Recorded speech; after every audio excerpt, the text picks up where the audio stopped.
Ketua Wanita Bersatu menggesa Datuk Seri Anwar Ibrahim campur tangan dalam isu hidangan arak membabitkan Kementerian Pelancongan Seni dan Budaya, MOTEK.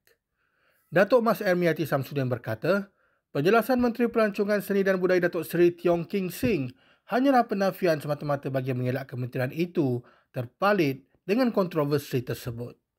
Sehubungan dengan itu, saya mohon sangat supaya Yang Amat Berhormat Perdana Menteri dan juga Tan Sri KSN supaya tolonglah janganlah terima bulat-bulat apa yang dilaporkan oleh Yang Berhormat Menteri kepada PMX dan juga KSN, tetapi tolonglah siasat sedalam-dalamnya bahawa bagaimana kejadian ini boleh berlaku di dalam program Majlis Anjuran Kerajaan, kerana ini adalah satu perkara yang amat serius, menghidangkan minuman keras, menghidangkan arak, pelbagai jenis, red wine, white wine dan sebagainya secara free flow, dan saya difahamkan bahawa hidangan minuman keras pada malam itu bernilai lebih kurang RM80,000.